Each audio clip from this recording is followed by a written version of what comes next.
मेहंदी की, हाँ, फिर बैंकॉक में कोलैब करेंगे जाके। देख, पहले मैं फिर तू, हमेशा की तरह। गाइस यहाँ पे पनीर शेयर की जा रही है।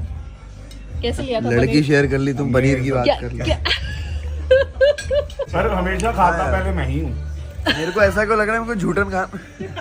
Hi guys, let's talk about the problematic behavior of Abhishek and Samarth towards Isha and how both of them disrespect her. For those who don't know about them, let me give you a brief. Isha and Abhishek दोनों ने ITV industry में अपना debut Udaariyan serial से किया था, जो 2021 में on air हुआ था। उस टाइम ईशा की एज 17 years थी और अभिषेक की 25, and they both fell in love with each other and that time she was not even 18 जब वो अपने से 8 years बड़े अभिषेक को डेट कर रही थी। और ईशा के अकॉर्डिंग अभिषेक उसके लिए काफी ज्यादा पॉजिटिव था। इवन शो में ईशा के ऑपोजिट अंकित को कास्ट किया गया था फॉर सम सीन्स, बट उनका कोई रोमांटिक एंगल नहीं था। पर इस बात को लेकर भी अभिषेक काफी जेलस फील करता था। Whenever I have a scene with my male opposite character, you know, may it be Ankit, may it be anybody, so he was getting affected by that. And उस टाइम न्यू ईयर सेलिब्रेट करने के लिए Isha and अभिषेक बाहर गए थे और ईशा ने अपने कुछ फ्रेंड्स को पार्टी के लिए इनवाइट किया था, बट अभिषेक को उन फ्रेंड्स के बारे में पता नहीं था। वहीं पर ईशा ने अभिषेक को सबसे एज अ बॉयफ्रेंड इंट्रोड्यूस करवाया था, जिस पर अभिषेक ने ईशा को स्लैप किया था और इसके बाद ईशा के लेफ्ट आई के पास एक विजिबल मार्क आ गया था। इवन उसी फेज में ईशा ने इंस्टाग्राम पर एक बैकलेस ड्रेस वाली पिक्चर पोस्ट की थी और जब ईशा अभिषेक के साथ ड्राइव कर रही थी तो अभिषेक ने ईशा को फोटो डिलीट करने के लिए कहा एंड काइंड ऑफ उन्हें थ्रेटन भी किया कि अगर ईशा ने फोटो डिलीट नहीं किया तो वो उसे कार से बाहर फेंक देंगे। और ऐसे बहुत सारे रीजंस थे सेट्स पर जिनकी वजह से ईशा ने न्यू ईयर वाले इंसिडेंट के बाद ही डिसाइड कर लिया था कि वो ये रिलेशनशिप अभिषेक के साथ कंटिन्यू नहीं करेंगी, क्योंकि अभिषेक फिजिकली काफी वायलेंट था। ईशा की मदर को इनिशियली ये बात पता नहीं थी कि ईशा रिलेशनशिप में है अभिषेक के साथ, पर जैसे ही उनको ये पता चला कि ईशा की आंखों के पास जो निशान है वो अभिषेक की वजह से है, उन्होंने ईशा को क्लियर इंस्ट्रक्शंस दिए कि वो अभिषेक से इमीडिएट ब्रेकअप करे और उनसे दूर हो जाए। एंड ईशा ने यही किया, उसने अभिषेक को टेक्स्ट किया एंड ऑफिशियली उससे ब्रेकअप कर लिया। ब्रेकअप के 20 मिनट्स बाद ही अभिषेक ईशा की बिल्डिंग के नीचे आ गया और चिल्लाने लगा। सिचुएशन को देखकर सोसाइटी के गार्ड्स ने अभिषेक को सोसाइटी से बाहर निकाल दिया, बट उनके फैंस को इस बारे में कुछ नहीं पता था। वो कॉन्स्टेंटली ईशा एंड अभिषेक को अभिषा के कपल एडिट्स में टैग करते थे। पर एक दिन ईशा ने इंस्टाग्राम पर एक स्टोरी डाली, वहाँ पर उन्होंने मेंशन किया, guys please it's a very tough phase for me, there is no more Abhisha, so please don't tag me in any of Abhisha's posts, it's really hurting, hope you guys get it, thank you. इस post के through Isha ने ये clearly बता दिया था कि उनका अभिषेक के साथ कोई भी रिलेशनशिप नहीं है और उन्होंने ब्रेकअप कर लिया है। इसके कुछ टाइम बाद ही अभिषेक को शो से भी बाहर कर दिया था बिकॉज ऑफ हिज बिहेवियर। इस चीज को शो के डायरेक्टर ने भी क्लियरिफाई किया था कि अभिषेक के एंगर इश्यूज की वजह से ईशा को सिक्योरिटी तक प्रोवाइड करवानी पड़ती थी and he used to behave rudely with other cast members to.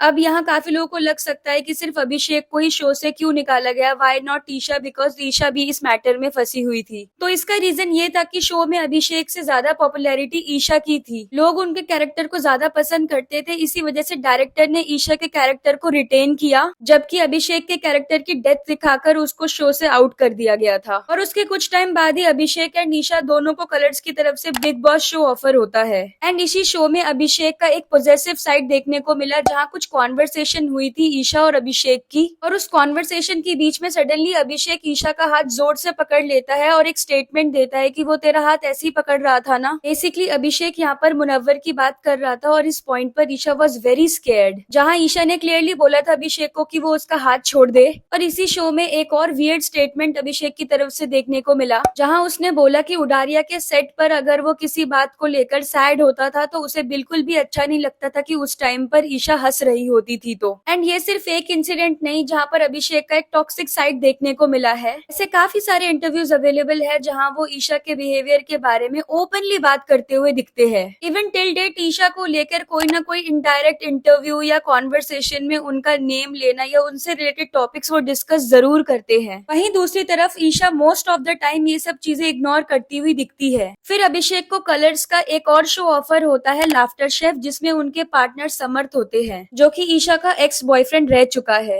इस शो में दोनों की केमिस्ट्री को काफी बबली एंड विटी दिखाया गया है और इसी शो की वजह से अभिषेक और समर्थ का बॉन्ड भी काफी डेवलप हुआ है। अभिषेक इसी शो के बिहाइंड द सीन्स क्लिप को अपने यूट्यूब चैनल पर पोस्ट करते हैं। उसी वीडियो में अभिषेक एंड समर्थ बैंकॉक से रिलेटेड कोई कॉन्वर्सेशन डिस्कस कर रहे थे, जहाँ समर्थ सडनली बोलता है कि वो दोनों बैंकॉक में कोलैब करेंगे और उनके जेस्चर और उनके टोन से क्लियरली फील हो रहा था कि दे वर टॉकिंग अबाउट गर्ल्स। जिसका रिप्लाई अभिषेक देता है, देख पहले मैं फिर तू हमेशा की तरह, और उसके बाद अभिषेक हंसने लगता है। बैंकॉक में कोलैब करेंगे जाके। पहले मैं फिर तू हमेशा की तरह।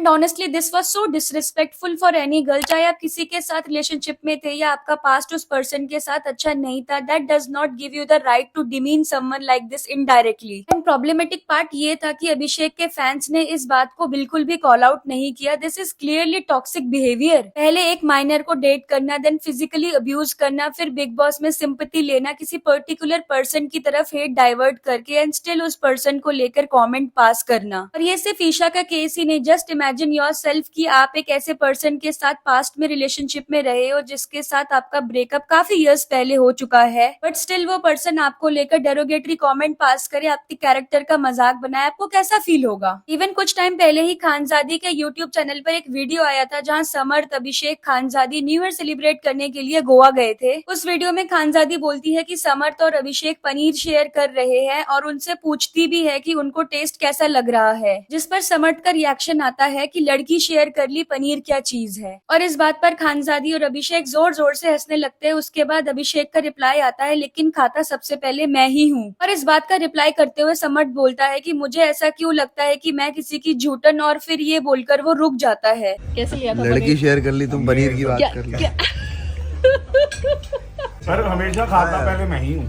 मेरे को ऐसा क्यों लग रहा है मेरे को झूठन खा। वहाँ जितने भी लोग थे वो सब जोर जोर से हंसने लगते हैं। Honestly this statement itself is a very bad and pathetic. I mean, they are influencers who appear on TV shows and influence people, yet their mindset towards a particular person is so toxic. And ये clear message society को send करता है कि girls and women को object की तरह treat करो, क्योंकि लोग इनको टीवी पर देखते हैं, यूट्यूब पर कॉन्स्टेंट इनके वीडियोस देखते हैं, तो टीनेजर्स ये सोचते हैं कि ये बिहेवियर नॉर्मल है, and they also and up treating their own partners the same way. And इस सिचुएशन में खानजादी भी उतने ही फॉल्ट में है, क्योंकि उन्होंने डायरेक्टली उन दोनों को नहीं बोला। किसी भी पर्सन के रेफरेंस में मजाक में डेरोगेटरी कमेंट पास करना, स्पेशली बिलो द बेल्ट जाकर, एंड किसी वुमेन के लिए ऐसे वर्ड्स यूज करना बिल्कुल भी एक्सेप्टेबल नहीं है। समर्थ एंड अभिषेक ने हमेशा हर इंटरव्यू में ये दिखाया है कि ईशा ने उनको चीट किया है और ये दोनों जेन्युइनली ईशा से प्यार करते हैं। But my honest concern is that कि अगर आप किसी पर्सन के साथ अभी नहीं हो तो उसके कैरेक्टर को लेकर इस तरह डायरेक्टली या इनडायरेक्टली टारगेट करना कितना सही है। एंड मोस्ट इम्पोर्टेंटली हमारी इंडियन सोसाइटी का ये माइंडसेट बन चुका है कि चाहे रिलेशनशिप किसी की वजह से भी टूटे, उसका मेन रीजन विमेन को ही बना दिया जाता है, एंड एक ऐसी इमेज बना दी जाती है जिससे वो कैरेक्टरलेस लगे। एंड इस पूरे इंसिडेंट को लेकर खानजादी या अभिषेक, समर्थ को लेकर किसी ने भी उनको कॉल आउट नहीं किया। एंड मैं ये बिल्कुल भी नहीं बोल रही हूँ कि ईशा की कोई गलती नहीं है, मे बी ईशा की सबसे ज्यादा गलतियां हो सकती है, बट इसका मतलब ये बिल्कुल भी नहीं है जब वो पर्सन मूव ऑन कर जाए तो आप उसके बारे में शेमलेस कमेंट्स पास करो या उसके कैरेक्टर को लेकर डेरोगेटरी स्टेटमेंट्स दो। Just because the other person chooses to stay silent does not mean you have the right to say whatever you want. Being influential means knowing when to stay silent and when to speak respectfully. Real character is how you speak about someone when they are not around. So yeah, that was it. What's your thoughts on this matter? Let me know in the comment section. और अगर आपको ये video अच्छी लगे तो make sure to subscribe Hot Scoop for trendy news. Peace.